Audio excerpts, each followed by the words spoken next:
The blitz flag is thrown. There's your first down and a lot more for Demaryius Thomas. Swing and a shot by Freeman. Deep into the night. Back-to-back homers for the Braves. Blake Griffin will turn. Shoot a three from the win. Found. They go. They got the big land. They go.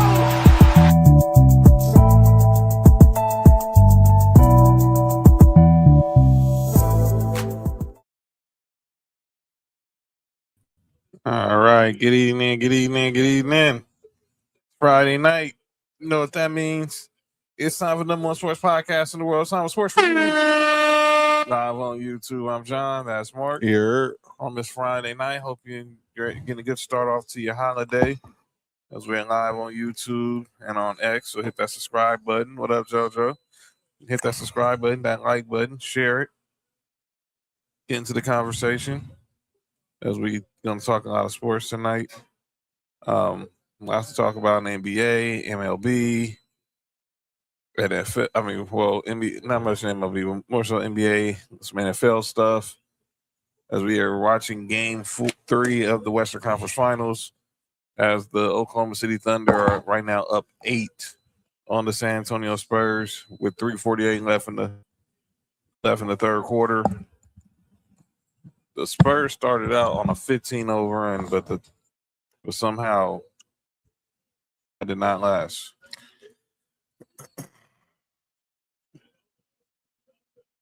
Thunder being the Thunder, man. As good as the Spurs is, man, the Thunder just got experience, and that really matters, man. It really does, and it's showing tonight. What up, Sam? So so there's a lot going on here in this series. The series is not up in one game apiece. Trying to see who will be up 2-1 going into Game 4 Sunday, and then Game 5 next Tuesday. On Tuesday, and then if necessary, there's a game. If this goes to 6, we all expect that'd be next Thursday, and if it goes to a Game 7, that'd be next Saturday. 86 minutes for the first two games of this. Games 1 and 2 for Wemby. Tonight's only played 25, so let's see how this goes for the rest. See how this goes, but let's get into obviously talking some sports tonight, but I want to start off a little bit on the somber note. We got this news yesterday, which is sad news in the world of sports. We don't talk a lot of NASCAR, but there are some iconic figures. Right? There's Dale Earnhardt, Dale Jarrett, Jimmy Johnson, Joey Logano, and one of those also was Kyle Busch. Kyle Busch yesterday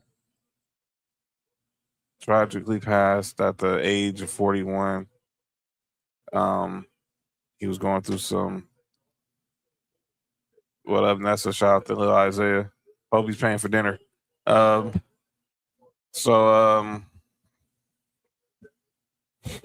This news just really shook the world of sports yesterday, especially the NASCAR world, with the Indy 500 going down this weekend. I think he was actually supposed to compete in the world this weekend. Didn't he just win race last weekend? Yes, he did. And if you hear his last interview, it was real morbid because you never say you just be grateful because you never know when's going to be your last one. And he didn't know. He had a medical issue, and I'm putting on my tinfoil hat, but this is gonna be after the show. I'm about to do it on air. Well, hopefully there's some medical stuff out there, and I pray that everything is. There was no foul. I pray there was no foul play there, obviously. But condolences to his family, his son, his wife and son. Obviously, did not expect this. Kyle Busch was one of the best. He did only the finest Nene chicken nuggets. Shout out to you, Isaiah. But yeah, this is just sad. This is a sad story, man. And we want to send our love to the entire Busch family, the whole NASCAR, his racing team, and everybody who was, obviously. So we get ahead to we pray for that they find some peace and solace in this tragedy, unfortunately. But RIP to Kyle Busch. All right, let's get to some sports. So I got a title tonight's episode, "The Last Ride," another last dance, because obviously based off the documentary about the '90s Bulls, and sounds like we might have some players who could be doing their last dances this coming season. Well, one we know for sure is going to have his last dance, and that is Aaron Rodgers. Aaron Rodgers officially announced that he is going to be retiring. That he is retiring after this season.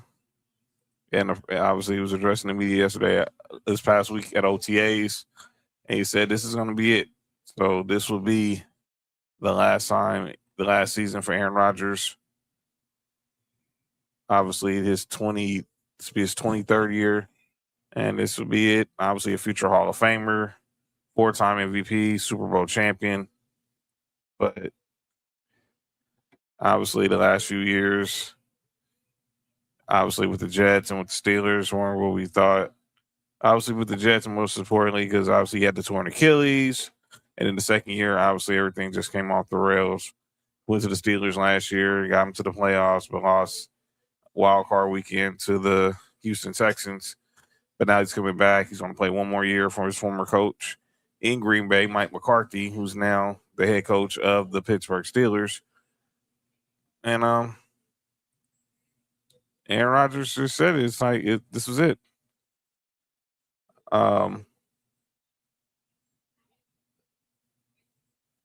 Let's see. I want to get into some of his accomplishments, but I want to play what Aaron Rodgers said in regards to why he decided to come back, and obviously this being it. So this was Aaron Rodgers at his media availability the other day.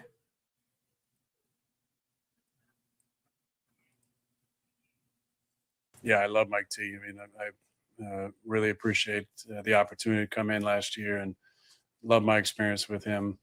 And, I thought when he said he was stepping away, that was an emotional moment just because we all love him so much and care about him. And, I thought that that was probably it for me in Pittsburgh. But when the decision was made to hire Mike, I started opening my mind back up to coming back. Could be your last year. Do you even think of that right now? Yes. This is it. Yeah. Yeah, I love him. So this is it. This is it. This is it for Aaron Rodgers. Let me give you all a rundown of some of Aaron Rodgers' accolades. I just gave you some, but as he will definitely be a first ballot Hall of Famer. But if you look at Aaron Rodgers, this is what he's done: 4 MVPs, of course, Super Bowl champion, 10-time Pro Bowler, 4-time first-team All-Pro, 1-time second-team All-Pro, top 5 in passing yards and touchdowns. And of course, was a member of the 2010 All-Decade team. What do you think Aaron Rodgers' legacy is going to be when it's all said and done? One of the best ever done it. If not the best, top 3 most talented quarterbacks we've ever seen. To me, that's where it should stop at. You know what I'm saying? He's one of the best to ever do it. And when it comes talent wise, as far as being a quarterback, I don't see many even the quarterbacks that you have better than him who might have had a better career, like the Tom Brady's, the Joe Montana's, even the Peyton Manning's. Like when you're talking about the most talented quarterback, he's top tier, one of them.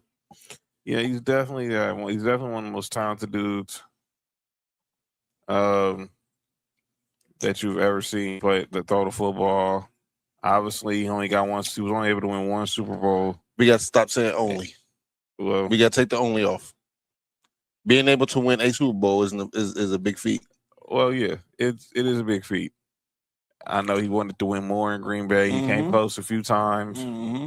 but they just ran into the wrong team. We all remember happened in the Seattle game with the botched onside kick. Ran into the 49ers. He ran into Brady with Tampa, obviously, and then. But he had a good run, whether it was with Mike McCarthy or it was with Matt LaFleur, and had some of his best years. Sam says even Mahomes said Aaron Rodgers was a big influence on him. That says a lot. He was definitely a big influence on a lot of quarterbacks this generation. So hopefully, as you know, he's now going to move.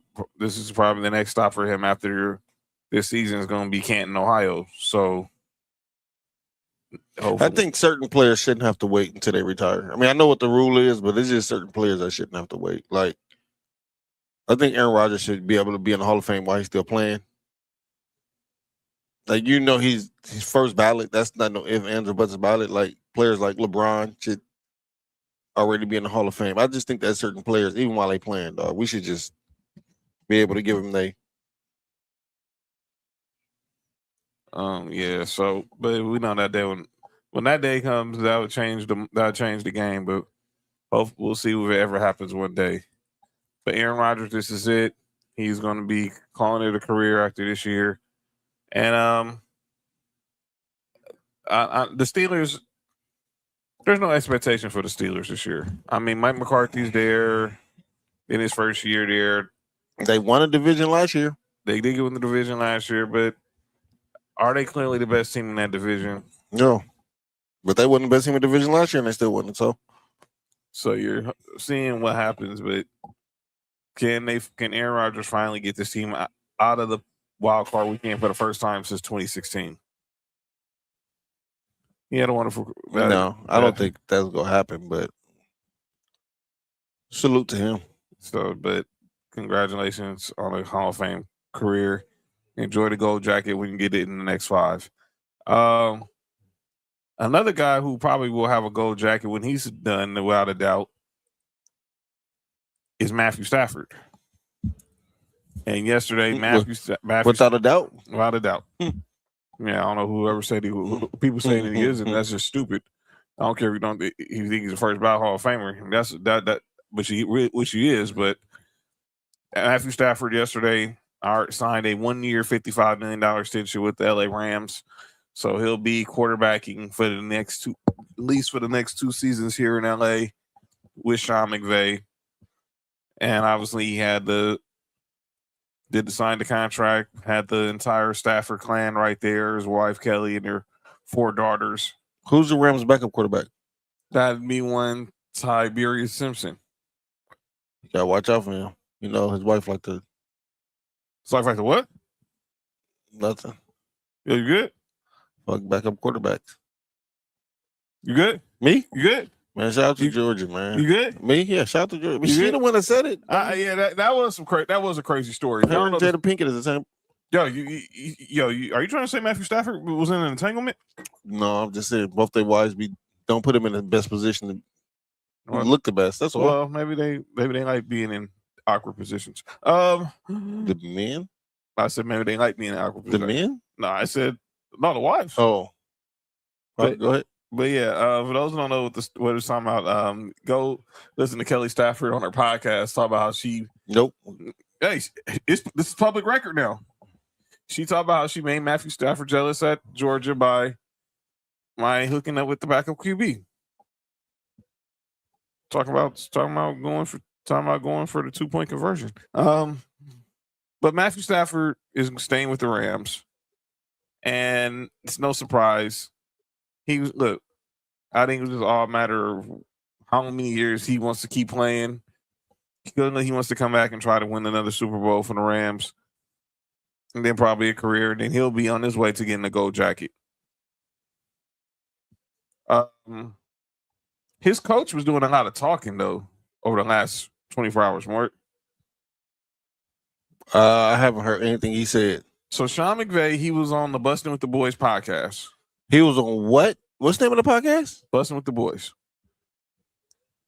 On purpose they named that, or like that's the name of the podcast. Bustin' with the Boys. It's Taylor Lewan and Will Compton. And Sean McVay was on. I'm dead serious. You don't think that's the name of the podcast? No, John, I believe you. I just want you to know how crazy that sounds. All right. There we go. Yeah. Like a circle jerk. Yo, you good? But yeah, but Sean McVay was making the rounds on this podcast. And here he was talking about, obviously, the Matthew Stafford Jared Goff trade. And then he also talked about how he almost quit after his first and so far only losing season of the NFL in his NFL career. Here's first him discussing how he would have handled the Matthew Stafford Jared Goff trade probably a little different. I'm super sensitive to what an amateur I was with the Goff situation, trading him. You say, well, why do you say that? You want to talk about lack of courage, lack of clarity, lack of ability to be able to look somebody in the eye that you've had a lot of really cool experiences with and tell them, hey, not easy to say, but we might explore an opportunity to acquire Matthew Stafford and you'll be a part of a trade there. But instead, it's like, you kind of get frustrated and it was more really about me than it was ever him in terms of like, I had a lot of things that I needed to be able to work through, and I didn't handle that the right way. And I'm not saying that we wouldn't have made the decision, but the handling of it was exactly the antithesis of how I would hope to handle things moving forward. I don't run away from that. Is it a thing that you're like delivering ideas and news differently, or you look back and you're like, okay, I was just avoiding some conversation. Yeah, I think it's really, you kind of just let the business take care of it, and then I kind of just sit back like, hey, this wasn't. There's a lot of stuff that goes on. I think the important thing is to operate with clarity for people. You say, okay, so what do you mean by that? I was frustrated. Did I ever have the courage to really sit him down after that season in 2020 and really tell him, hey, there's a possibility that we'll explore some avenues that might lead to you not being our quarterback moving forward? No. Would I do it differently now? Absolutely. Because I think the biggest thing that I learned that he was able to share, and I appreciate his honesty on all of that, and there is nobody to blame but myself, but it was really like, what did he not like the most about it? He was caught off guard. You're like, where did this come from? Because I didn't have the courage to really be able to communicate in the middle or in the midst of it. And so now it's almost kind of like you got this, whether it's, you say it's a good conscience on your shoulder of like, man, if you love people enough, you got to keep it real with them. And there's always this balance of, the empathy, but also more importantly, the honesty. That was Sean McVay talking about the Jared Goff, how he would have handled, going about the Jared Goff Stafford trade different. We all remember how it happened. He was on vacation, and when Andrew Whitworth was on vacation, him and Andrew Whitworth had to be on the same vacation, and Matthew Stafford was on the same island, and the deal went down just like that, and they was able to make the deal happen. And Matthew Stafford ended up with the Rams, and Jared Goff obviously gets traded to Detroit. Another thing Sean McVay talked about was obviously one of his low points of his career was the year after they won the Super Bowl. They went 5-12. And it was a lot of, and he almost thought about quitting coaching after his first real adversity as a head coach. But it took that 5-12 year where you're really getting broken down. And I'm almost quit coaching. And you could use the narrative that I was going to go to media or whatever, but like the truth would have been I was quitting because I couldn't handle the losing. It was almost like a scarlet letter. I mean, there was moments that you think about it, it's like so crazy to me. I was like counting down the days for that season to be over. What a fraud. And then I'll never forget though, I remember explaining the situation to my wife, Veronica. Maybe I'll step away. It's going to be a really tough upcoming season. Maybe so the situation you're explaining to is like here are my options on the table. Here are my options. Massive media deal. Had some media stuff. And if I had done that, I would have conveniently hid behind that. But the reality is I would have been quitting. Basically, I was trying to rationalize and justify why I should do it. And it's like, okay, let's step away, maybe even come back to coaching. And it coincided with her being pregnant with our oldest, Jordan. And I remember I was explaining it and she just kind of looked at me and it was very loving and supportive, but it was like, man, this is only coming from your wife where it really landed the punch. And she's like, that never really sounded like the kind of leader you wanted to be. And I was like, boom. It hit me like a ton of bricks. And I also remember thinking to myself, the most important thing I've always wanted to do was be a father and be a husband. And I'll never be able to look at my little boy when he grows up and goes through adversity and say, do as I say, not as I did. And that was when immediately you're like, I'll never be able to live with myself if I did this. Sean McVay talking about some of his toughest times. He also did mention how about he was asked about Ty Simpson again, and he said the same thing. So I don't even really need to play all that. But what did you make of those two quotes videos from McVay? First of all, how he said he would have handled situations with the Stafford Goff trade, and how sometimes he really thought about quitting because he had never really had any adversity in his coaching career. How he would have handled the trade. I think that's all like subjective. You know what I'm saying? Like, because I don't think he handled it wrong. Now, the other piece of it is the most important thing to me is him almost quitting, and not because outside noise is saying he wasn't good enough. It's his own inner feelings of saying he's not good enough. Yeah. That says a lot. You know what I'm saying? Without him even saying it, that says a lot. I am glad that his wife and the bigger part of, I don't want my son to see this, or I don't want to, tell my son do as I do, and you doing that quit when adversity hit. Mm-hmm. I'm glad he took the route of sticking it out. Boss. But that's to me, that's the most important piece, and that's the most telling piece to me. Yeah, that was the telling piece. That was the most telling part with me was obviously McVay, since he's been a head coach, he's been pretty much now kind of like the standard right now for coaches. Obviously, his coaching tree gets plucked every year. You see, Sam? Plucked. Relax. I'm just happy my guy McVay is still our Rams head coach. I think he'll be like Bill Cowher, stay with one team and retire like 15 years. By the way, it's kind of crazy because McVay is actually approaching his 10th season as the head coach of the Rams. Yeah, we've seen like that was just yesterday. When the Rams hired him as the youngest coach, first time a 30-year-old head coach got hired in the NFL. What up, Bill Will? But I'm glad he didn't. I think he would have been good on television, but coaching in football is in this dude's bloodline. If you look at his family, of course, his grandfather. Yeah, you good? Okay, you good? Right behind the coach. All right. Okay. Yeah. Nice. Yeah. Oh, that's them. Oh yeah, that's them. Instagram. I forgot her name on Instagram. But his grandfather, John McVay, was of course the legendary general manager of the 49ers throughout the Montana, Rice, and Bill Walsh years. So football has always been in this dude's blood. So I'm glad he didn't quit, and obviously he's got some unfinished business.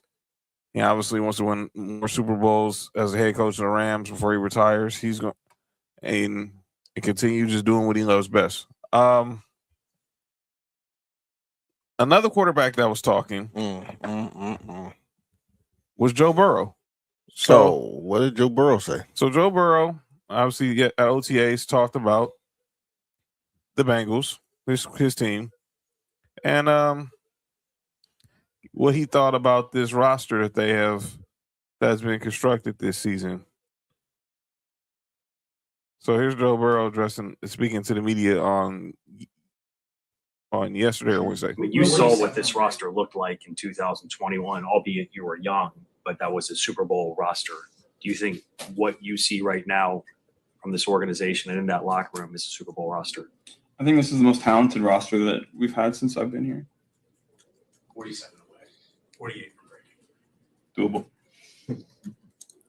Thanks, Joe. Thank you, Joe. Sure. I mean, you saw what this roster looked like in 2021, albeit you were young. Is this the most talented roster that the Bengals have had? We all focus on the offense. We focus on I'm looking at their defense. I think let me see what their defense looks like. I do think that this is probably the most talented offense. I think they improved the offensive line. I don't know how bad. I mean, you can only improve how bad it was last year. Jamar Chase, Higgins is, older, more experienced. Of course, they better than what they was when they went to the Super Bowl. I think their offense might be better. I just got to see what their defense is. They get rid of their wonder, of course. Brandon Bean signed them. So, and then obviously we know Trey Hendricks is now in Baltimore, and obviously they bring in Al Golden as their new as their defensive coordinator. I'm just wondering, so I will.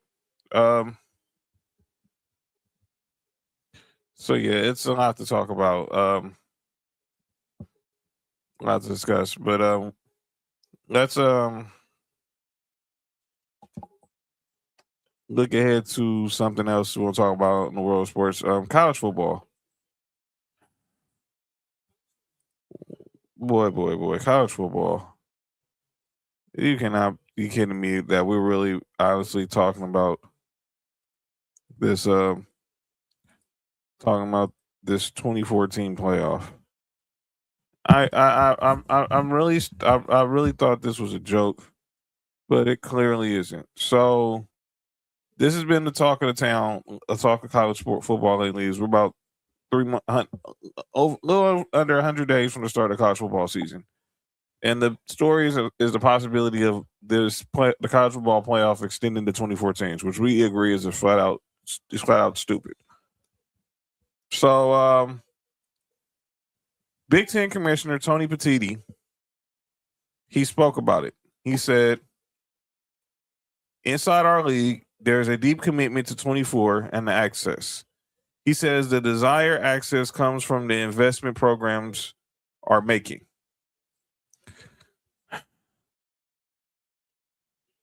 What are we talking? What are we doing here? One of the voices of college football I respect is a guy by the name of Josh Pate. He used to write for Yahoo. He appears on Get Up every week during the college football season. He hosts the Josh Pate College Football Podcast or something like that. He was on Get Up the other day talking about this possibility, how this is clearly the worst idea for college football is them extending the 24 teams for the playoff. How do you feel about the possibility of a 2014 college football playoff? One of the worst ideas I've heard, Greeny. Not just that. If you go back to when we had 4 and you would have polled the college football fans, the college football public, there would have been supermajority support to expand. Most people wanted expansion back then. Personally, I didn't, but I was in the minority back then. Even now with the general public, this is one of the most unpopular movements or proposals that we've seen in a long time. And look, I'll sanitize my opinion for the sake of air down to this. It's not just Tony Petitti. Okay, the ACC has caved and they're on board with this. The Big 12 has caved. The coaches are calling for it. Shocker. One of the bigger shockers of all this, building a giant safety net under you contractually. But I ask this. If I were to just sit these people down at that table, it's you, it's Mr. Michael, and it's people who are voicing these opinions. And I would have said, what makes college football great to you guys? Do you know how many blank stares you would get on your face? Do you know how much shuffling and how much nervous body language there would be to try and contrive a football-based answer? Because they don't know. To them, it's an ATM. To them, it's, well, we can screw up all we want to, and we'll just bail ourselves out by expanding the play. It's federal government level stuff is what it really is from people who run college football. What makes college football great is, of course, the regular season. What makes college football great is Saturdays in the fall. And for a lot of us who love this sport, anything that treads on Saturdays in the fall is going to really, really get us aggravated and mobilized. I'm one of them. And so I frankly don't care what you've done in Major League Baseball. I can respect it, but I don't care. And I don't care how this sport compares to the NBA or NFL, because college football is one of one to us. The regular season is the nucleus of this sport. And any infringement on it, it really aggravates people like me. And apparently I'm not alone here. I cannot have agreed more with what Josh Pate said. What up, Chris? I agree with him 100%, man. Like I said before, when Cody was on the show, we first talked about this. Back when I started watching college football and loving college football, man, a regular season meant something, man. Yes. And when you start expanding to 24 teams, you lower the value of your own product. This makes zero sense. We all know this is a money grab. This all this is. These the Big Ten and all these it's a money grab for these for these Power 5 conferences. We gonna put some mediocre teams in the tournament. Why? The scarcity of the college football playoffs is what made it elite. Every Saturday, the college football season meant something. Now, if you expand it, look, I'm not too down on 12, but that's enough. But that's enough. But let me be perfectly clear. If you expand this playoff to 24 teams, you're going to be the biggest joke in college sports. Be the biggest joke in college sports. Do not. And we already got the NCAA tournament expanding the 76. Don't do this to college football, please. I beg of you. But I know you're going to do it anyway. Because all y'all seen is dollar signs. Like you said, it's an ATM. Josh Pay said, straight ATM. All y'all seen is dollar signs, and y'all not seeing that y'all really are ruining y'all product by adding more games. It's not worth it. We do not need more college football playoff teams. We don't. No, we just need teams to play better in the regular season, man. Yes. Stop playing like I feel John, all these. Go ahead. I feel like if we start getting back to, or we get back to teams playing teams, and stop playing like El Camino Junior College or Santa Monica Junior College, so you can boost up your wins, man. Like I said, man. Back when I started college football, the regular season meant something, man. The big games, you know what I'm saying? It always meant something, man. Now you putting these 24 teams in the playoffs, like you can lose 2 or 3 games and still get into the playoffs. I don't care about that no more. Man, yeah, I mean, come on. We do not need all this. Just we got 12 games in the season. Stop playing some of these really bad schools, like Mark said. So y'all can blow these dudes out by like 70 points, and their athletic department get a nice fit, a nice check. Just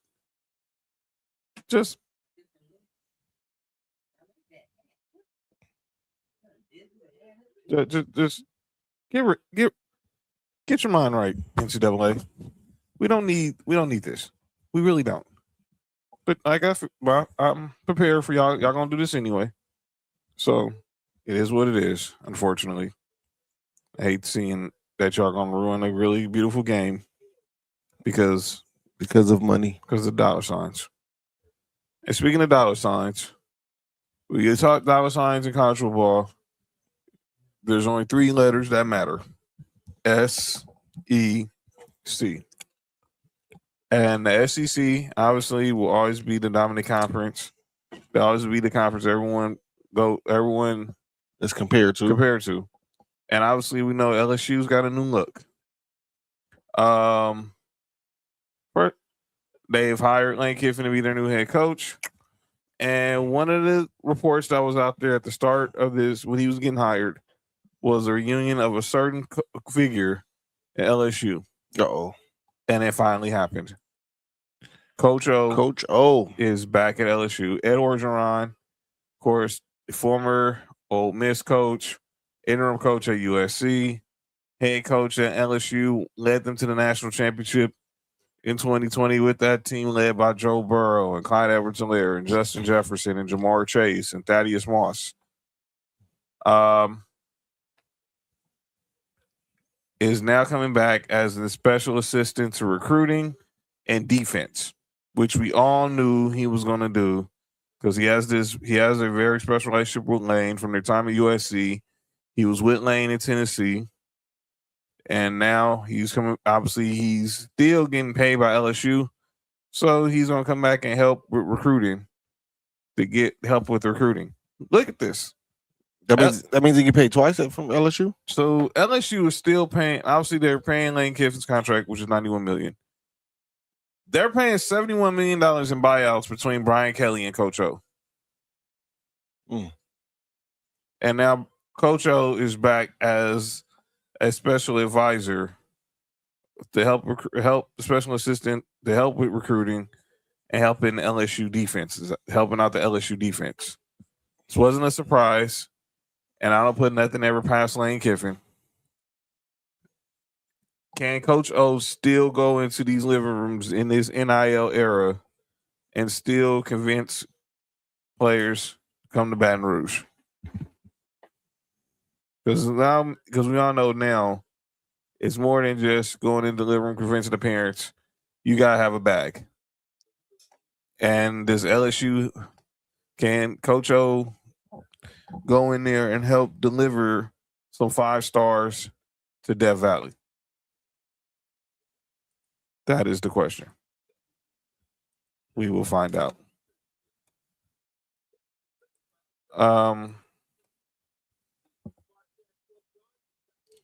Let's go ahead and move over to what we're watching. We got the NBA playoffs on right now, and the Oklahoma City Thunder look like they're about to take a 2-1 lead on the San Antonio Spurs.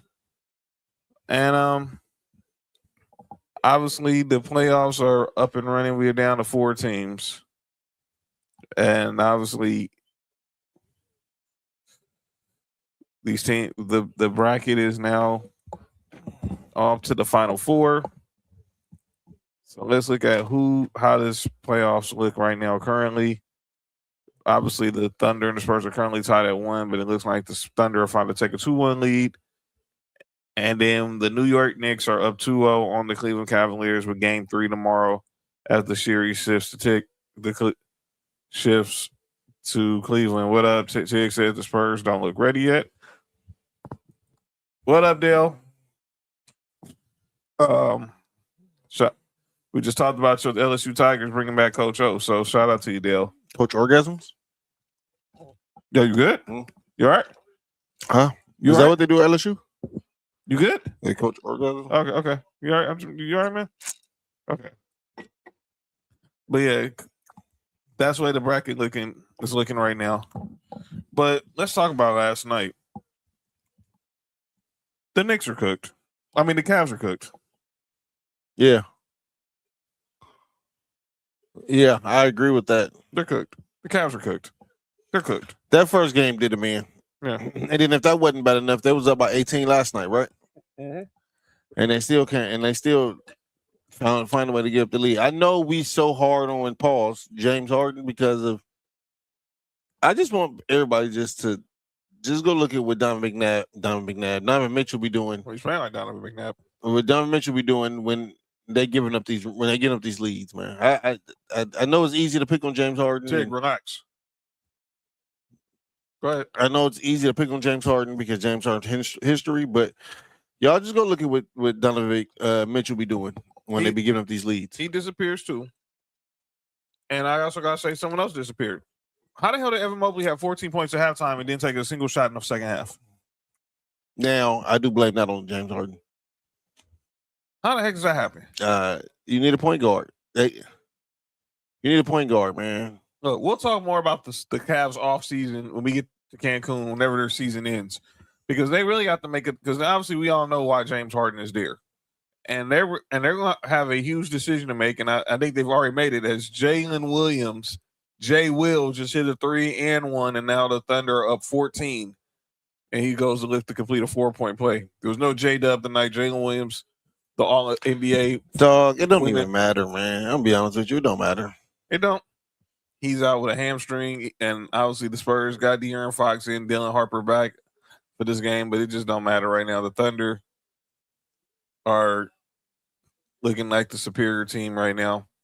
And now Game 4 Sunday, they can be up 3-1, Pop. They can be up 3-1. Heading back to a Game 5 on their home court on Tuesday night. But yeah, I look at what the Knicks did last night. Josh Hart had his best playoff game of his career. And this is when Jalen Brunson was struggling last night. So it wasn't all Jalen Brunson. Josh Hart went out there and was struggling. I mean, they say Mikal Bridges has been balling. But I like I said, Donovan Mitchell disappeared. Evan Mobley not getting a single shot in the second half. That makes 0 sense. I don't want to hear nothing about analytics, Kenny Atkins. Analytics is why you're keeping James Harden on the floor? defensively.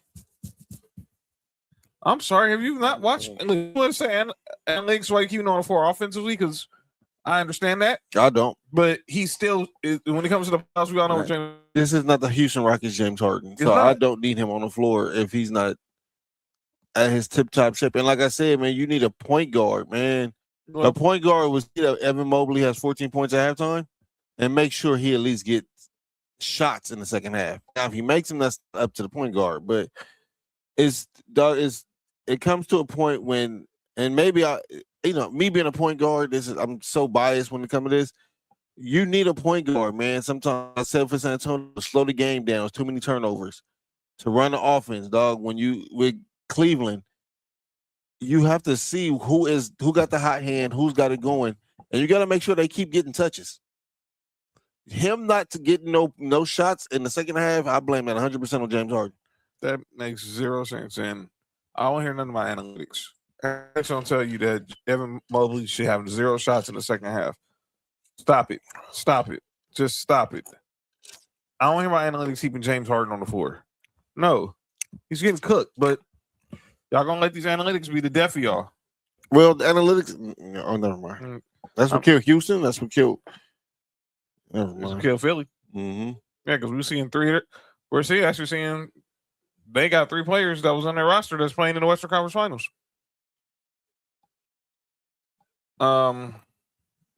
So yeah, game 3 of that series tomorrow, and then game 4 on Monday. The Knicks could possibly be this series by Monday. They take care of business tomorrow. We have some more awards handed out. Let me start with the all rookie team. So while we were away, they announced the all rookie teams for the NBA.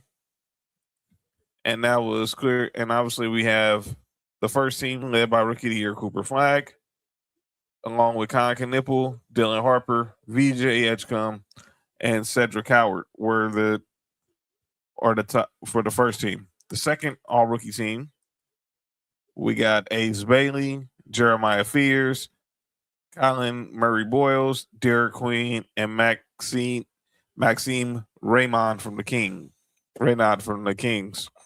So congratulations to those guys. But this first team right here, I want to talk about. Obviously, we know what Cooper Flagg's going to be. We're seeing what Con Knipple is.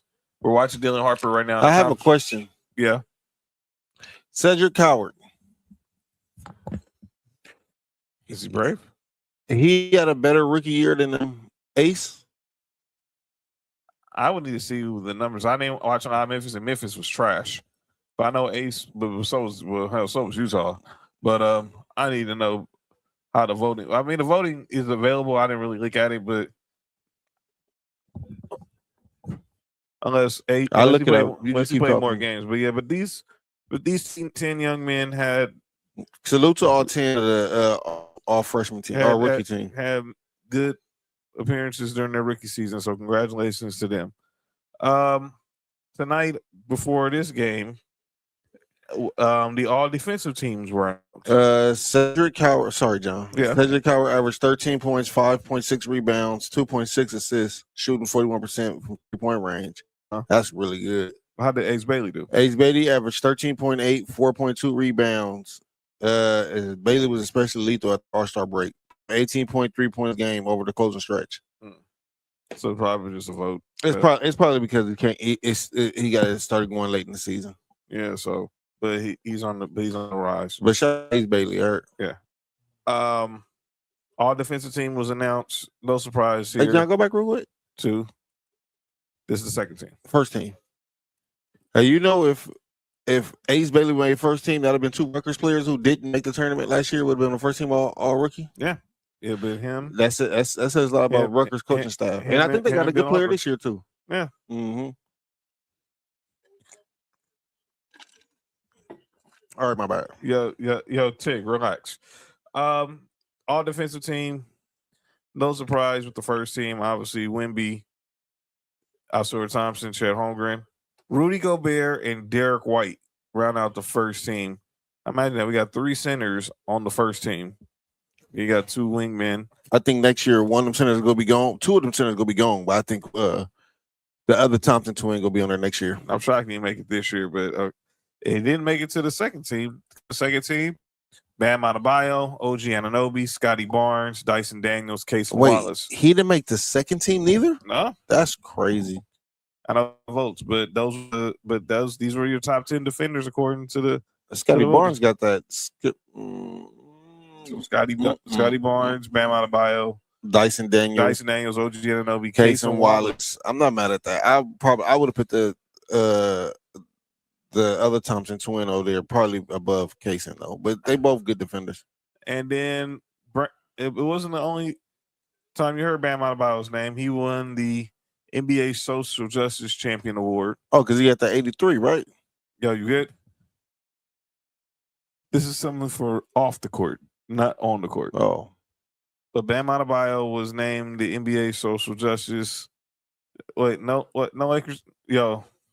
Yeah, no Lakers made all defensive team. Tig. Heartbreaking. But here's what the statement from the NBA. They announced that Miami Heat center Bam Adebayo was your 25-26 NBA Social Justice Champion, receiving the Kareem Abdul-Jabbar Trophy. The NBA will also donate $100,000 to the BAM Books and Brotherhood Foundation, consistent with the award's history of donating to an approved charitable beneficiary selected by the winner of their behalf.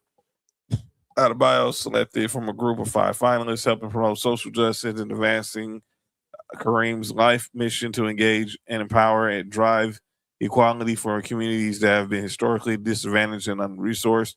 Through the BAM Books and Brotherhood Foundation, Adebayo has continued to make a lasting impact through his commitment to educating equity, food security, and youth development in communities across South Florida and North Carolina. During the season, he led 18 social justice and impact-focused initiatives, investing more than $500,000 into programs designed to expand access and opportunity for youth and families. Adebayo's efforts include providing mattresses, uniforms, and school supplies for students at the Seed School of Miami, funding transportation for more than 19,000 students to attend the Miami Book Fair, and hosting mentorship and enrichment experiences designed to expose students to new opportunities and career pathways. He's also addressed food insecurity through the large-scale holiday meal distribution, serving thousands of families across South Florida, and hosted his annual toy drive at the Heat Arena at the Casey Center, serving more than 2,000 children and distributing over 36,000 toys. Through his BAM basketball camp and ongoing support of the Liberty City Warriors youth program, Adebayo's continued to remove barriers to participation in sports, mentorship, and opportunities for unserved youth. Additionally, he donated a renovated Miami Heat-themed basketball court at the Camila's House homeless shelter to create a permanent recreation and wellness place for residents experiencing homelessness. So congratulations to Bam Adebayo on this award. Huge congrats. Yeah. Did you say malarkey? Yeah. The investigation is, where is the Lakers defense? Spurs started 15-0, losing by 10. OKC didn't even flop that much. Because they're just a better team. Just a better team, Tig. They're just a better team. That's all it is. But congratulations, Bam Adebayo, on that achievement, and keep continuing to make an impact in your community. And he spoke on the pregame show, just said, you have a platform, use it and try to advance, help, make a difference. And salute to Bam. Obviously, he's doing big things out there in the South Florida community. Is your big thing? Obviously, we talk about South Florida. There was a player who was also very familiar with that community. And that is one LeBron Raymond James. LeBron James, on his podcast, Mind of the Game, he got to talk about the Lakers season and how things, didn't really go in their favor. I want to play you what he said about why the Los Angeles Lakers lost to the Oklahoma City Thunder. So, okay, not that one. Not that one. Maybe I share that, but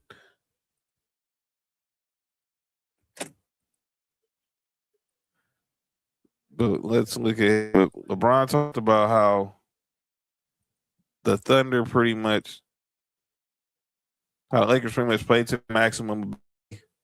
This is on the latest edition of Mind of the Game with him and Steve Nash.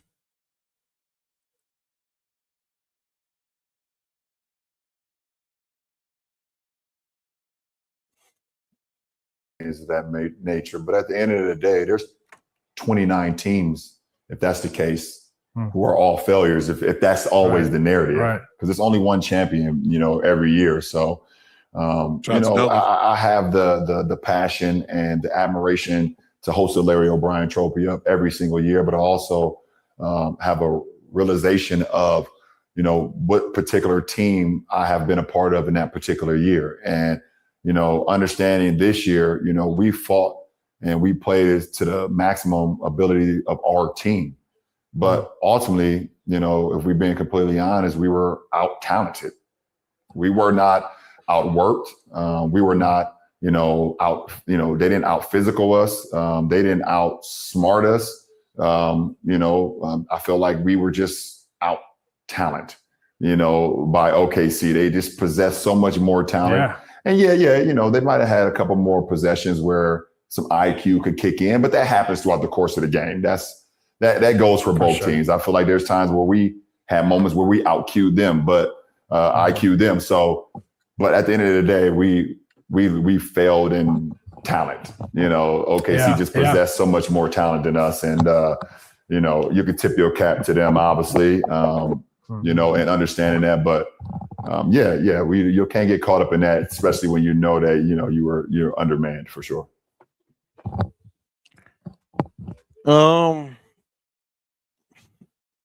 LeBron is absolutely correct, and I know some people who had a problem with this. I don't know why.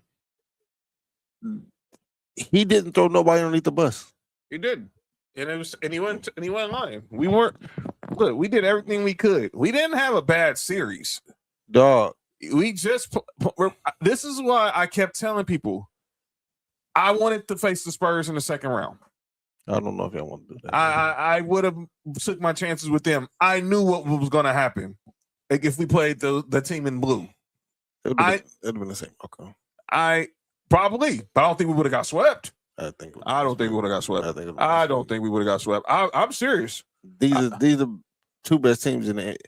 Yeah, but I still, like we're seeing, I still think experience matters. I still think experience matters.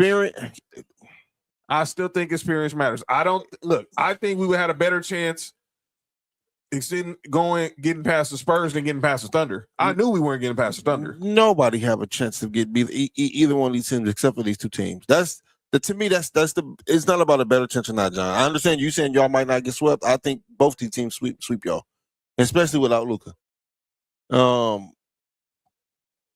I think that the experience of Golden State, of OKC, is what killed y'all. But if y'all played the Spurs, it'd have been depth. And that's all I'm saying. And young, I don't. Yeah, all right. I just. All right, it would have been 4-0 either way y'all played, man.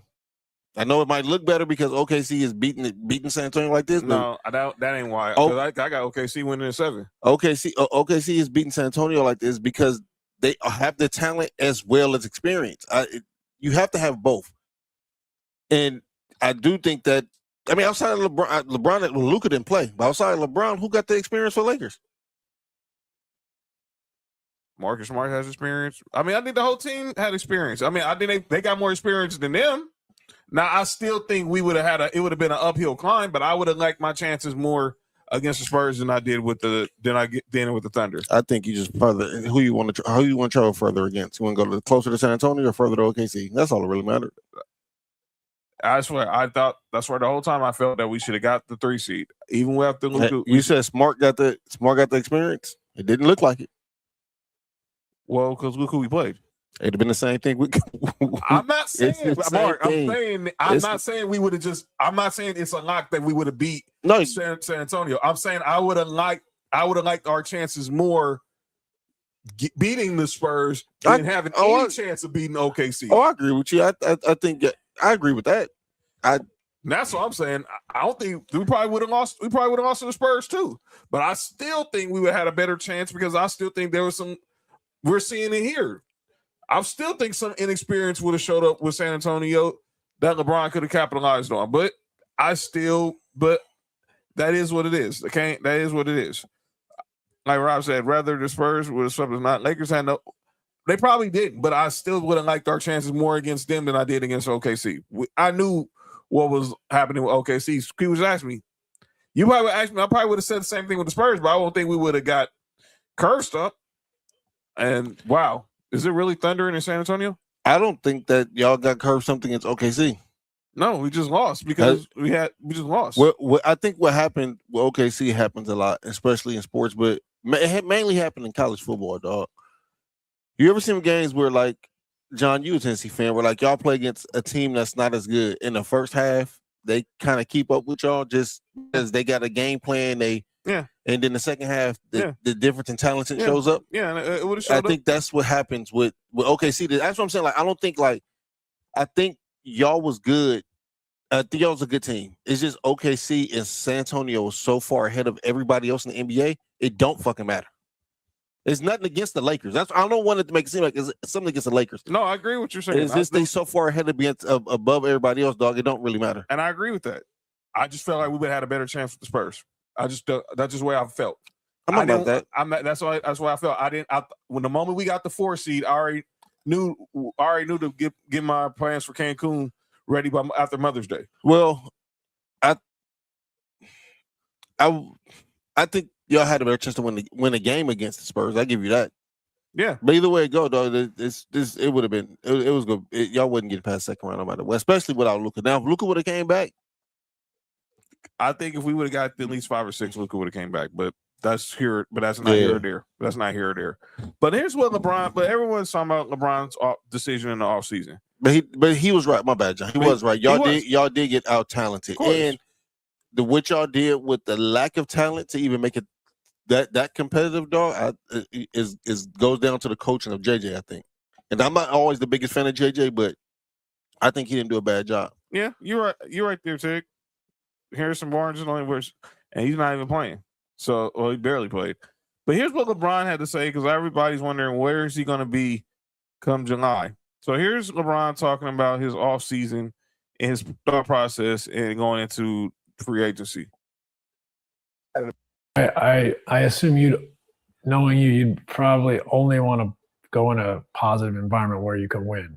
Yeah, absolutely.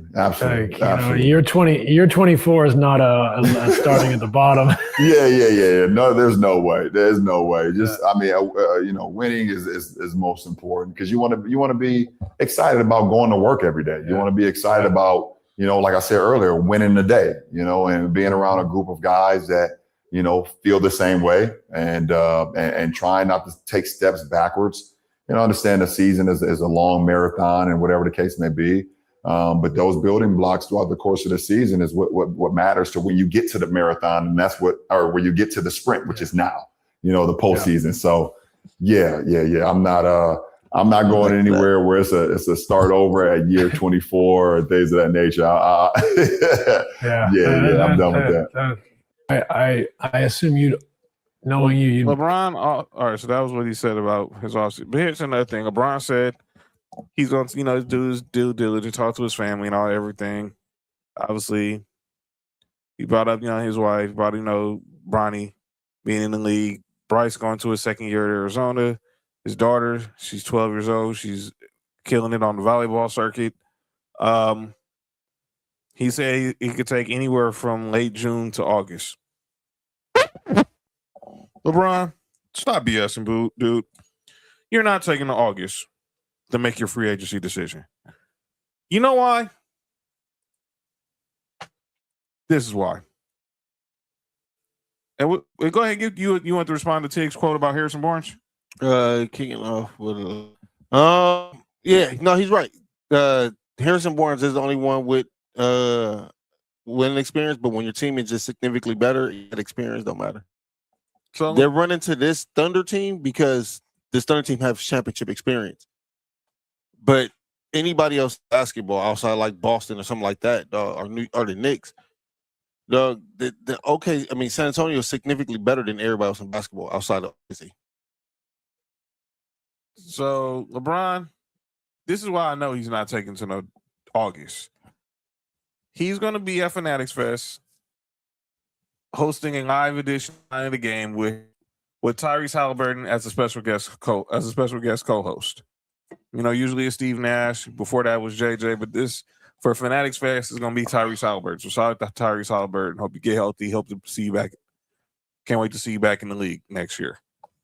He's not waiting to know August to make no free agency decision. This will be done. Does he tell where he's going before August? He can make a decision. But the thing is, does he tell anybody? I think he knows now. Everybody, I think he knows now. Personally, but we all know LeBron does not do things without already having his mind made up. Kendrick Perkins brought up today, he was with him that last year. He claimed he never knew he was going to the Lakers. Everybody knew 2 years in advance LeBron was going to the Lakers. I go back to, like I said, I've heard the great George Sedano say this every time about LeBron. He don't leave crumbs. He leaves the whole damn loaf of bread on the ground. So when he left for Miami, people knew back in 2008 after the Redeem Team. When he was leaving for Cleveland, Chris Broussard. Wait, they knew he was going to Miami in 2008? A lot of people felt in 2008 they knew with the Redeem Team, which originally was that they thought it was going to be him, D-Wade, and Melo. D-Wade. I don't agree they knew he was going to Miami. I knew they was leaving. Everybody knew he was leaving Cleveland. I don't think they knew it was going to be Miami. And people knew before the decision he was going to Miami. Well, up until that point. But before the end, everybody thought it was Chicago. Matter of fact, they said it was Chicago. What I heard was from Jeff Katz, who's the producer, and I've heard him Mason Aller. He knew LeBron was going to Miami back in 2008 because his D-Wade's brother came to him with a pitch for them to do a drop for them when they was going to make the announcement to be like the NWO of basketball. But LeBron pulled out. Pause. Yeah, I'm not sure if that's how that went. But yeah.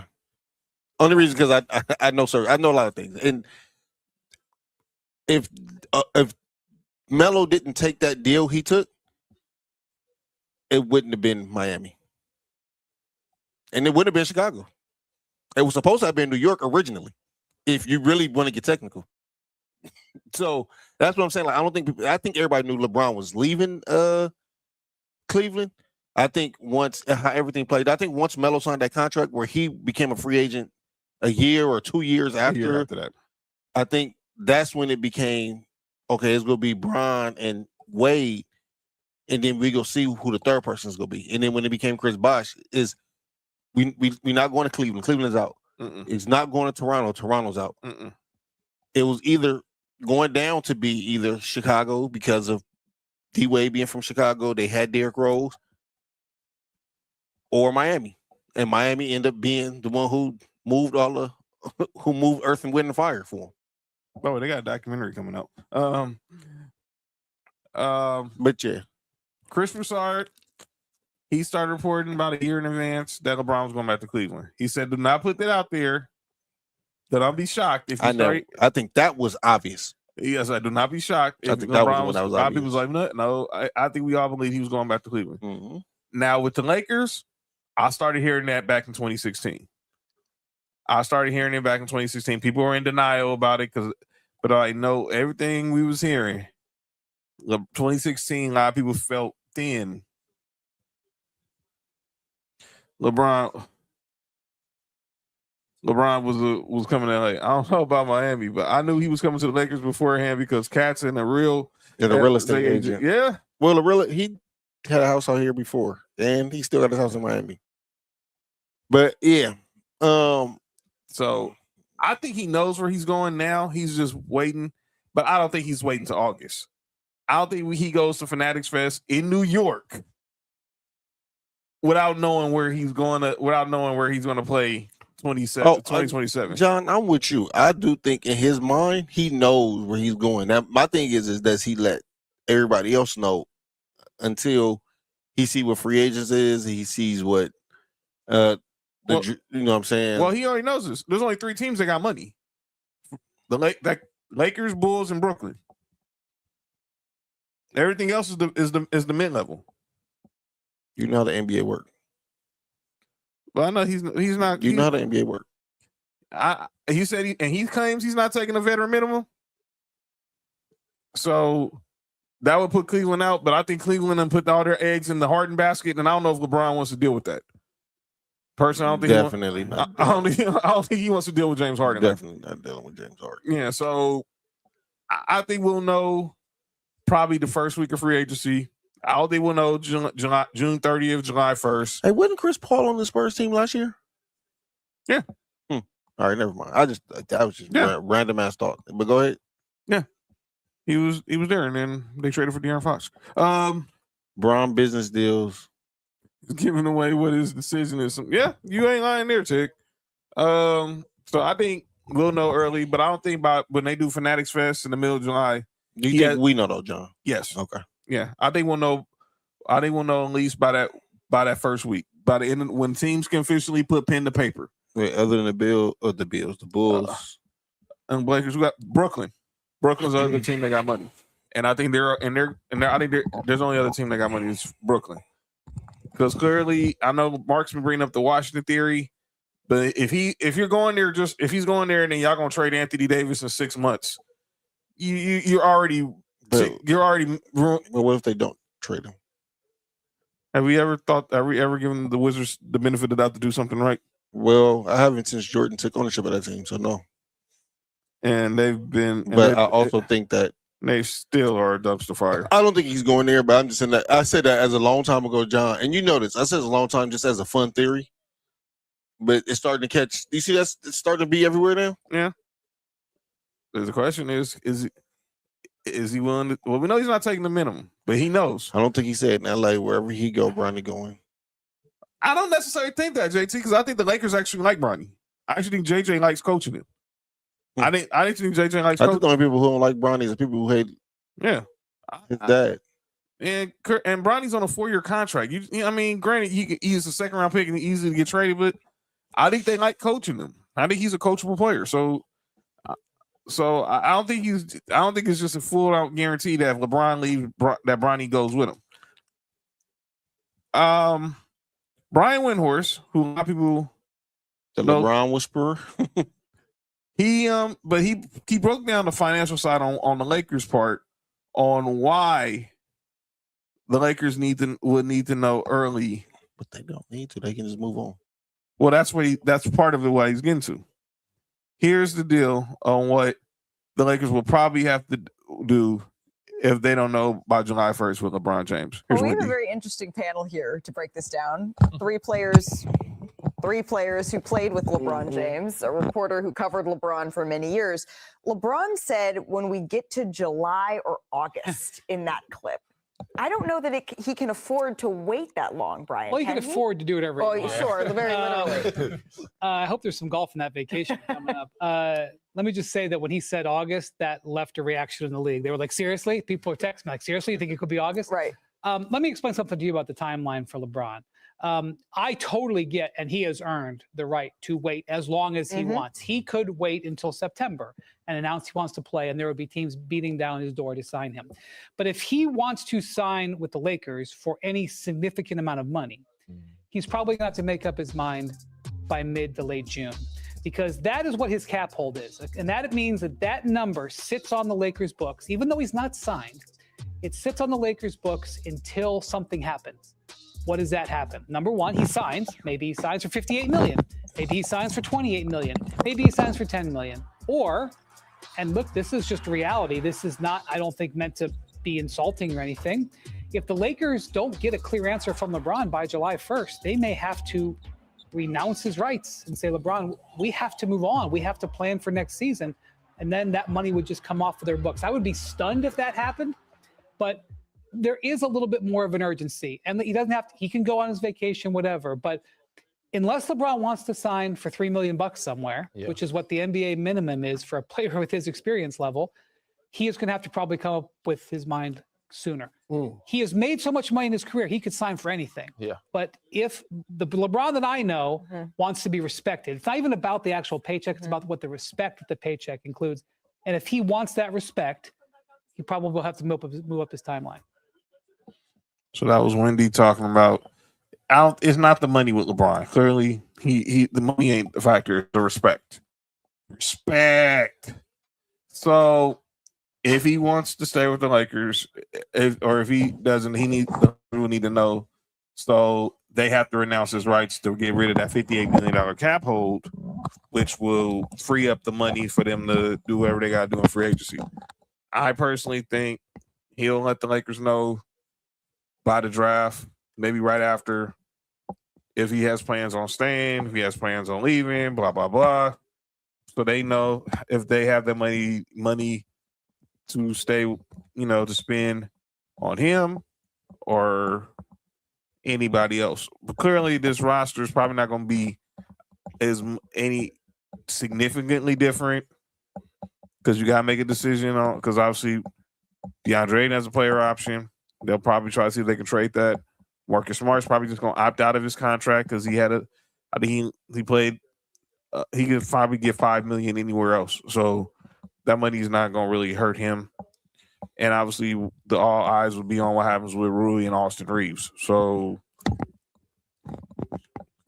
and then obviously LeBron is going to be what everyone is going to be focused on. So, I personally think we'll know early with Bron, because he is going to be the top free agent on the board, and then we'll just go from there. And then obviously, when they do Mind of the Game in New York for Fanatics Fest with him and Tyrese Halliburton, it'll be a focus on what went into his decision to sign with fill in the blank.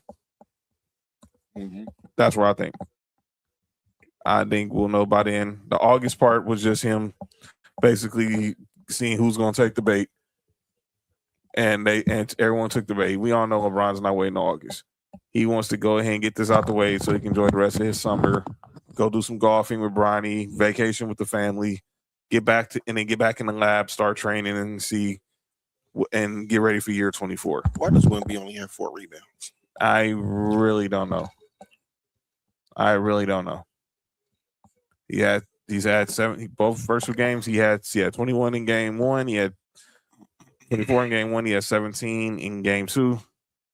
Here's Tig's question: how much of a curveball is the new owner? You think the new ownership has a completely different mindset and long-term business-wise? Don't care about Brian? You think that's a possibility? Okay, let's start off the first question. What Tig said. Mark Walter, like the mass ownership group with Luka. Okay, so Mark Walter, who's now the new owner of the Lakers, who owns the Dodgers. I've been saying it, Mark. I've been saying it to Mark. I say it to Nick. I've been saying it to everybody. I mean, like the Mavs. Okay, the Mavs ownership. Okay, got you. They're going to evaluate everything. I saw where Farhan Zaidi, who's the GM of the Dodgers, former GM of the Dodgers, who's been brought back, working in the front office after, things didn't work out with him with the Giants. I think his dream is to run an NBA team. He has a real passion for basketball and front office basketball, and that's why him and Andrew Friedman have been around as consultants for Mark Walter, telling them what they need. That's why the South Bay Lakers are moving to Palm Springs. They're going to be the Coachella Valley Lakers. They're moving to. They're going to be playing their games in Palm Springs starting next year. So they're going to expand the practice facility. There are going to be some renovations there, some upgrades there. I tell everybody when it comes to the Guggenheim Group, they did not fire Ned Colletti the moment that the sale was official to Mark Walter, Stan Kasten, Peter Guber, and Magic. They let Ned Colletti run the front office for a year. They found Andrew Friedman in Tampa, and then moved Ned Colletti up to being a consultant to a special assistant to the ownership. They didn't fire Don Mattingly. By the way, Donnie Baseball is doing his thing in Philly still, but still at Philly according to Mark. But they didn't fire Donnie Baseball the first year with Philly. I mean, with the Dodgers. After his contract expired, everyone thought Gabe Kapler, who was the former manager of the Giants and the Phillies, was going to be the manager of the Dodgers because of his relationship with Andrew Friedman. It didn't happen. They interviewed Dave Roberts, and Dave Roberts knocked the interview out the park, and obviously the rest is history. So don't expect Rob Pelinka to be fired instantly. Don't expect JJ to be fired instantly if y'all think that's the case. I think JJ's gonna have a longer leash. I think JJ has a longer leash than Rob, but I truly believe they're gonna bring in the right people, and when they bring in the right people, it will be at the right time. Trust me. I've seen this for myself, and the last 15 years, the Dodgers have benefited from it. Run the NL West division, 5 pennants, 3 World Series. That's it, Sam. He's here for now. Now, like I said, do you think there'll be a definitely different mindset in long-term business? I think they will. They care about Bron, but I think if Bron thinks he's going to get what he thinks he's going to get over the market, that's not going to happen. So obviously they're going to go from the transition from obviously focusing on clutch to what they're doing to their partnership with Bill Duffy, who's Luka's agent. So Bill Duffy's one of the best in the business. So then again, it's Rich Paul. He's a great agent too. And we'll see. We'll just see where it goes from here. But everything's going to be on the time. Everything's on the timetable with the Lakers. But we'll know when the Lakers move to that next level, probably in another year or two, when it comes to the free agency, when it comes to the front office, the facilities, everything. We'll see with the roster and all that. But that's what I think when it comes to that point. We're talking about Bron. This was interesting. So I saw this on Instagram, and I put it in our group chat, where LeBron liked a post telling him to come home and he was back in the old Cleveland Cavaliers jersey. Look, I think Cleveland, only other place I think he would leave the Lakers for is Cleveland. But I don't know if he's going to leave. He's want to play with James Harden. I think he'll love to play with Donovan Mitchell. He'll definitely make Evan Mobley, Jared Allen's life be lovely, because the amount of pick and roll play they can get with them two, I think will work out. But with James Harden, I don't see Harden and LeBron clicking, because the moment James Harden gets beat, and LeBron ain't no spring chicken when it comes to defense himself now. But he's going to give effort, and we know James Harden doesn't. I think the Lakers won't have a big. 2 years. I give him about 2 years. About time. The next time we're about to elect a president. How long did Luka sign for? His deal is 3 years. Yeah, I'd say 2 years. Yeah, 3 years. Because I don't think Luka. I know Luka. Like, people like Luka here. I don't think when Lakers get to where the Lakers want to be, Luka gonna be on the scene. We'll see. And he's gonna have to prove it. Because was Nico Harrison and was Jason Kidd right to move on from him? Bron playing 2 more years, 25 years in the NBA, gonna be a great documentary. Continue. Well, I could see. I mean, if he's doing like this, I wouldn't shock me if he's playing another 2 years. I wouldn't. I don't put nothing past this dude.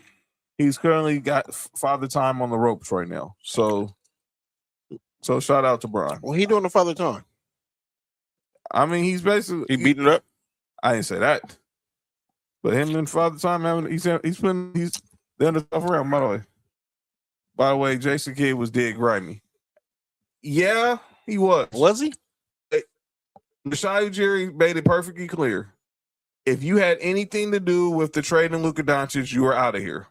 And it clearly reports were that Jason Kidd also had something to do with it, but also Jason Kidd wanted to be where Masai Ujiri was, president of basketball operations.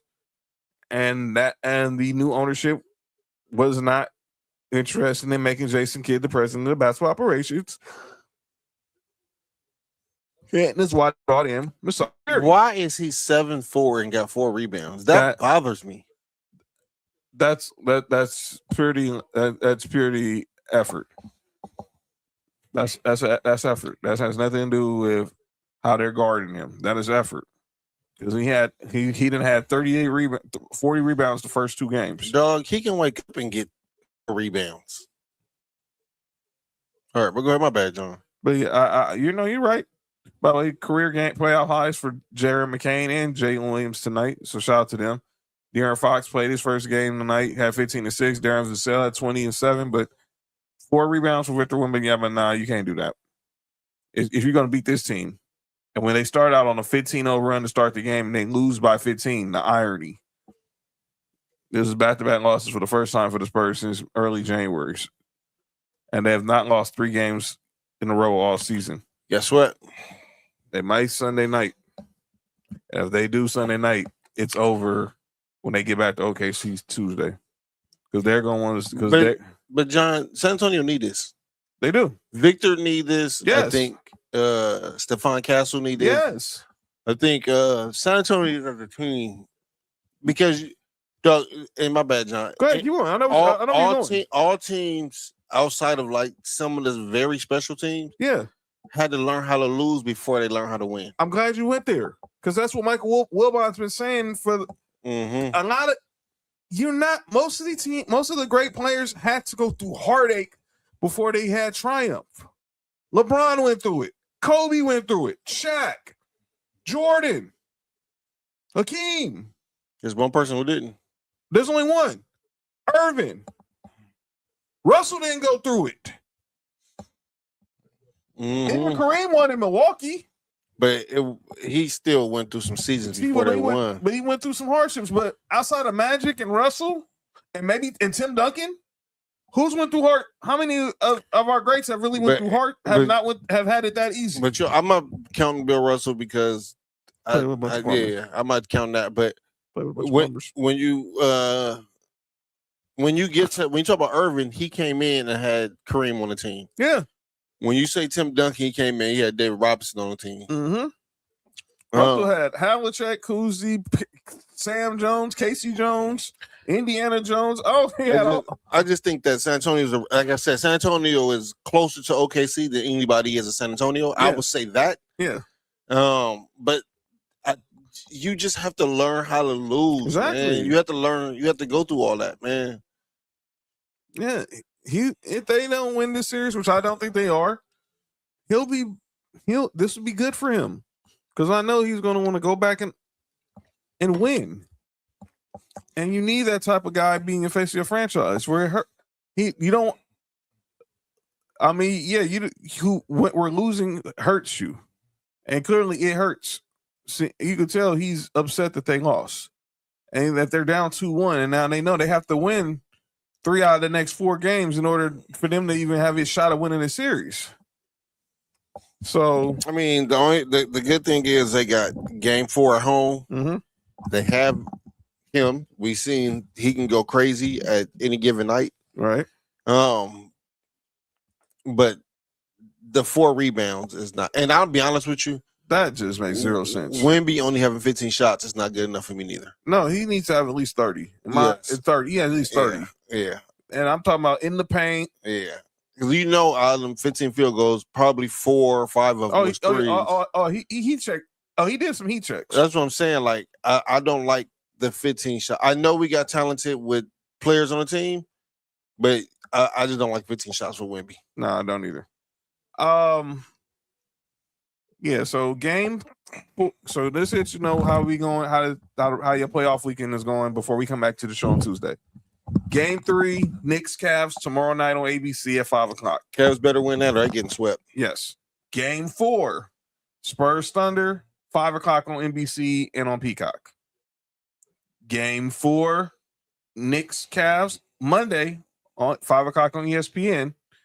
Then Game 5, Spurs Thunder back in OKC, Tuesday night on NBC and Peacock, when we'll be on the air during that show. It'll be me, Mark, Nick. Cody's on vacation right now, so shout out to him. Shout out to Cody, man. Much Yeah. love, Cody. I think I seen you in the comments earlier, man. Yeah, he stopped by earlier. Much love to Cody. You heard? Yeah, so I can't wait till we get the other show going. Yes, be summertime. Be ready. It's gonna be a great debate. Just letting y'all know that right now. I don't like y'all. I'm telling y'all that now. John, Nick, Cody, I don't like y'all doing that show. Yeah, it's gonna be on. By the way, Wings Liberty on Sunday afternoon on NBC. So check that out. Did you see the Wings today? Oh yeah, I did. Worst game of Paige Becker's career. What the number one pick do? I don't even know, but I know they lost. They got the ass whooped too. Yeah, they lost. If I'm not mistaken, Indiana, right? That's the Fever. They lost to Atlanta. Was it ACL? No, I think they lost to the Dream. Oh, the Dream. They did lose to the Dream. Yeah, shout out to Raven Simone. John Morant was at that game. But yeah, I want to get to our final segment of the show. We want to go ahead and call it an early show because it's a holiday weekend. Jeez, she went 3 for 13. Who? Paige Becker. Yeah, that's now worst shooting game. By the way, 7 points. By the way, 76 points from the Thunder bench, a playoff franchise record. Her Fudd went 3 for 9. She had 7 points too. And again, I'm reserving judgment on this young girl, but like I said, those other players that should have been number one. Ryan Howard went crazy. I bet she did. 25. Angel Reese had 15. She went 15 and 9. Shout out to her. Oh, it's almost a double dub. We might shout out the double dub. So shout out to Angel Reese and totally making herself comfortable in the ATL. But let's get to the final segment of the show. It's often imitated, it's never duplicated. Some people say stuff in the sports world and they need to get called out for. It is the place we do it. Ladies and gentlemen, it is time for calling out names. So I got 2 for calling out names. So let's just get to it. I got 2, Mark. I gave you a choice on which one I should go first. We can go football or I can go fight game. Let's go fighting. All right.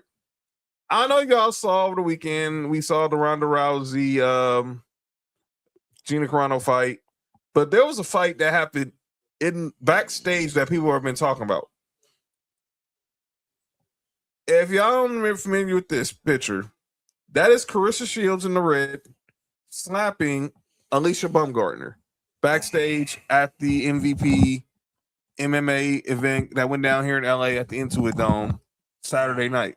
They got into it in that dome. Yeah. Carissa, now MVP Promotions, which is ran by Jake Paul, has announced that Carissa Shields has been banned from all MVP events. Now, Carissa Shields came out and said before this incident, he was trying to sign her to the promotion. And now she's putting out a lawsuit suing MVP and Jake Paul for defamation of character. Wait, do I see this picture? Yes. Where the fuck is the defamation at? That's what I'm talking about. You slapped her. That's not AI, right? No, that's real. That is a still shot. Where is the defamation at? I can find the video. They lied on her? That according to her, you want to hear her stupid statement? Do you want to hear her stupid statement? I can find it. It's easy work. I'll find a stupid statement. But Carissa Shields is suing Jake Paul and MVP for defamation of character. So I'm gonna play this clip. So I actually have the clip here. So maybe first off, I'm gonna play 2 clips. First, I'm gonna play the clip of the incident between her and Alicia Baumgartner. Alicia Baumgartner first. Let me see what Shorty look like. She don't look that bad on that picture while she getting slapped. No, she's the real deal.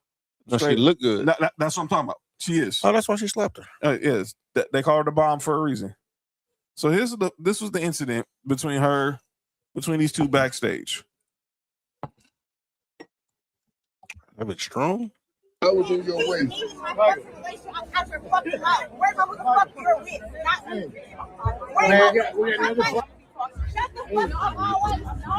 Get out the way. I want to get in. No. World star. Not right now. I'll referee. No, it's Le'Veon Bell trying to defuse the situation.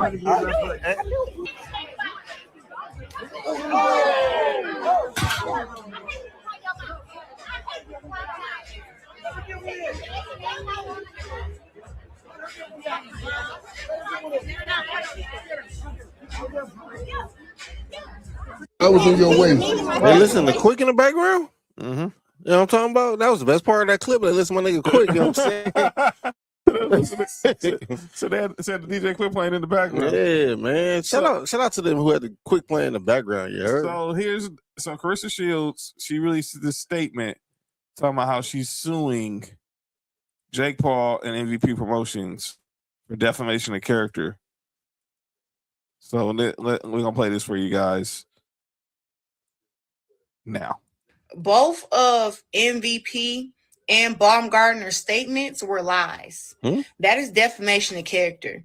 For those who saw the video of Baumgartner threatening me, telling me I'll beat your ass right now, biatch. That is a threat. So now that I'm looking at statements and I'm seeing people lie, it's okay because I'm not going to handle it with the law. I'm going to handle it with the court. Y'all going to get sued for defamation of character. All of y'all up over there. So y'all need to get y'all checkbooks ready. Both of Oh my God. Let me be perfectly clear why I think this is happening. Jake Paul's trying to get this fight between Alicia Baumgartner and Carissa Shields. So I personally, part of me thinks this is a publicity stunt. I think so. It's a publicity stunt. Yeah, Rob. Exactly. This is a clear publicity stunt. You're not suing Jake Paul. You're not suing Alicia Baumgartner. Eventually, this will be resolved in the ring, and both of y'all will get paid very pretty. Very handsomely. Very handsomely. You can say that. Yeah, y'all be very handsomely paid. John, it's not misogynistic if you say getting paid handsomely. Thank you. I know why you stopped yourself. Right. Good. Thank you. Good looking out. So you can. They're going to get a nice bag, each of them, whenever this fight happens. It's probably going to be an MVP fight. It's going to be on Netflix, and people are going to watch because they want to see Carissa Shields can knock out Alicia Baumgartner. I would tell Carissa Shields to stay away from court, please. As far as I know of, when you become a professional fighter, your hands are legal weapons. Yes, they are. And anytime you use your hands in any kind of capacity, guess what? It's illegal. So you're going to court for defamation of character. You also might implicate yourself in something else worse than that. So just chill, man. Like, you got the slap. Nobody said nothing. Keep promoting the fight, man. Like, stay out of court, though. Don't do that. Yeah. But I know somebody who need to be slapped is the Chicago Bears. So the Chicago Bears, we've been talking about this rumor that they were trying to get a new stadium built in Chicago. Oh, yeah. And today they released one of the most BS statements I've ever seen. Yeah. So here's a statement from the Bears. The Chicago Bears have exhausted every opportunity to stay in Chicago, which is our initial goal. There is not a viable site in the city. As a result, the only sites under consideration are Arlington Heights and Hammond. Let me get this straight. Y'all gonna be the Chicago Bears in Indiana. Arlington Heights is in Illinois, but y'all can go to Hammond, Indiana, which is basically 30 minutes across the state line between Illinois and Indiana. Oh yeah, it's kind of like the Jets is New York Jets, but they play in Jersey. Exactly. Yeah, it's some bullshit. This is another ploy for the NFL owners to get public money for a state, for a private. I hope none of them fans pay for that shit. Do not. You the billionaire, sir. Hey, put some money into your investment. The McCaskey family, what are you doing? Y'all are not taking the Bears out of Chicago. If y'all do that, you will be hated for the rest of your lives. Yeah, be the Indiana Bears, fam. Yeah, be the Indiana Bears. So I mean, that just sounds great. Because they love football in Indiana. Well, they do. They got the Colts. And that's my point. And they got the Hoosiers. You won't do not do this. And Jeff Teague. Oh, my bad. And Pat McAfee. He's a great punter. He can sign with the Indianapolis Bears. This is stupid. Do not, I repeat. And shout out to Christy, shout out to Fat, shout out to all the people. Why we shout out Bear fans? Well, those who stay in Chicago, particularly like Christy. Do not Yep, don't let that happen. Shout out to Nessa. Yeah, nigga. Dude, you good? You good? I saw what you're doing there. You good? I pick aside and I stay on it. Yeah. But here's my thing. If you're a Bears fan, don't buy this crap. They're not leaving Chicago at all. And do not vote on this, because if it's on the ballot, they're trying to use taxpayer money to do this. Don't do it. Don't do it at all. Don't fall for the trap. I've been there. We've been in there here in LA. We didn't have football in LA for 22 years. And we never begged for public money to get a team back here. Mm-mm. And Stan Kroenke was like, I got my money. I'm coming here. And I'm not a Rams fan. He's not a Rams fan. But I will be at SoFi this year when the Broncos play the Chargers. Better believe that. But yeah, Bears fans, don't do this. Chicago, stand up. And that was my call on names. Mark, you got anybody? I'm sure I did. I was thinking of somebody, but the last couple of days been kind of tough. So nah, I ain't got nobody. Yeah, it's been tough on me too. So we're gonna get up out of here. Before we get out of here, man, again, man, I gotta send a shout out to my bro Doc, man. Yeah, man, shout out to Doc. You got family here, dog. You heard? Absolutely. And let me say something. And I hadn't told you about this. I mean, no one really knows. I suffered a serious loss on yesterday. Person who was like a father to me left here. It's a man by the name of Dwayne Dreer. Oh, that's the one I met, right? Yeah. Yeah. Those he was a preacher at my church from long years ago. He was like a mentor to me, close friend of my mom. He was like a pop. He was like a father to me. Called him Pops. Mm-hmm. He had a real serious battle with liver cancer, and he lost it yesterday at the age of 62. Those who don't know, he actually eulogized Mark's mom 2 years ago. This was a tough loss for me and my mom. She's really trying to process it. I've been trying to process it.